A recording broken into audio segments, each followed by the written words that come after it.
I always liked Super Mario 64 when I was a kid. I remember playing it at my aunt's house all the time. Well, one day a pop-up appeared out of nowhere as I was watching gameplay footage on YouTube. I was a little startled and was about to close the window until I realized that it was a website showing a mint condition copy of Super Mario 64 for sale. There was a picture and everything, you know. I usually don't trust these things, but the feeling of nostalgia overpowered me and I wanted to buy it. The whole business was peculiar, seeing as how the owner of the game wanted the buyer to send an envelope containing $10 to an address on the site, instead of using something like PayPal. What made things even more strange was that when I tried to gain access to the website, in brackets, I wrote down the URL. After encountering problems with the game, the page was nowhere to be found. Found.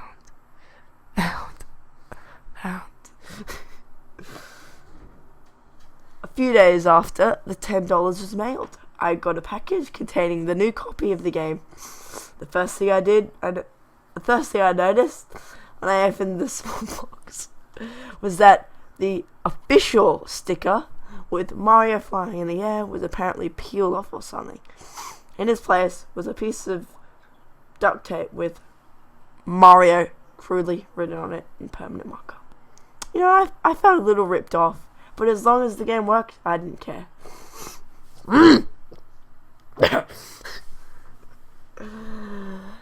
I got my Nintendo 64 and put the cartridge in. The screen turned on with the familiar Mario face you could stretch and twist aimlessly. I remembered laughing all the time at the results as a kid and decided to mess around for old time's sake.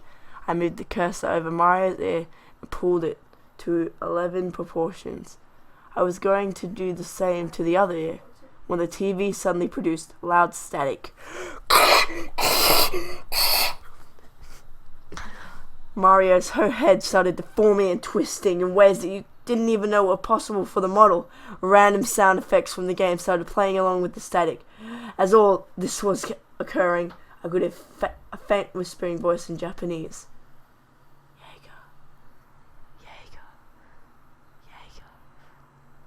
Jaeger. The voice was stammering and whimpering. I immediately shut off the game and tried again.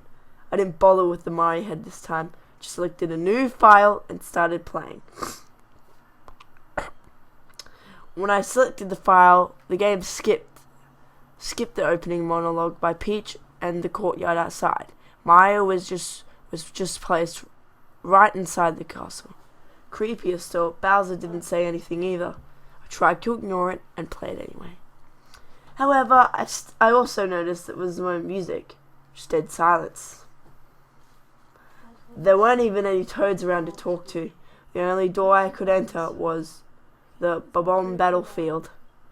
The other doors wouldn't even respond to my button commands.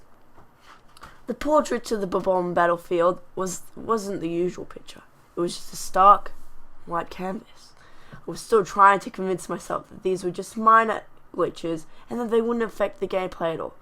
Once I entered the portrait, the image suddenly went from a blank canvas to the lethal lava line painting.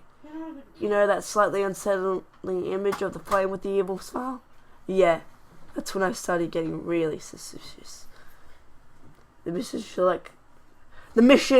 select menu came up, and yet another weird detail was present. Instead of big bombs on the summit, the mission was called Turn Back. The level seemed normal. Everything was how I remembered it. I thought I could finally enjoy my favorite childhood game. But then I saw him, Luigi. I was absolutely shocked. He was never in this game. His model wasn't even a Mario palette swap. He wasn't even a Mario palette swap. He looked a completely original model. Luigi just stood there, till I tried to approach him. Instead, running at unexpected speeds, I followed suit and went through the level. Strange things happened as I pursued him. Each time I picked up a coin, the enemies and music would get slower, and the scenery would look darker in color and more morbid. It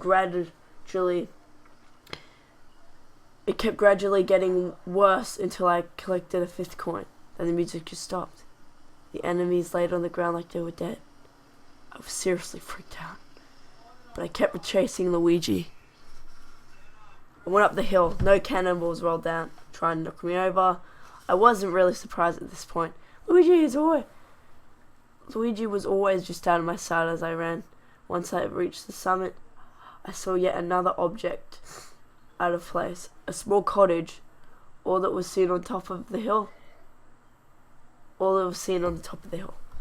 Luigi was nowhere to be found. The cottage was certainly odd looking for a Mario game. It was an old plane broken down.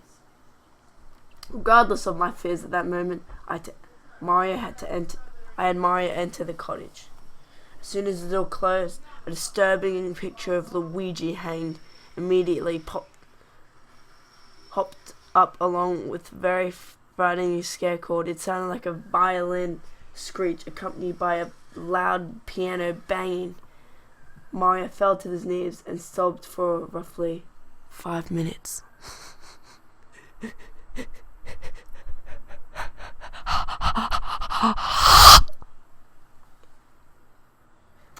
Then the screen irised out. I returned to the castle.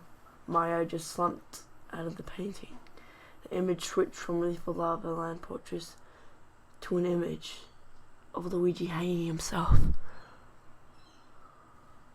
The room was different this time. It was just a small hallways.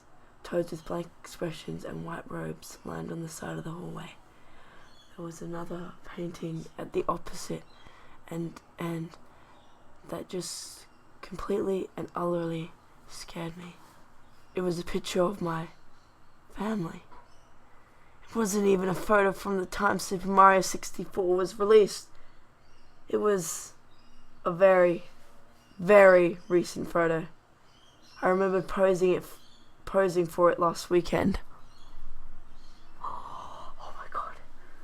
I reached for the on-off switch on the N64. There was no way I was going to play this game anymore. However, when I flipped the switch, the game was still on. I flipped it back and forth, but had no avail. I tried unplugging the whole system, but it never left the screen.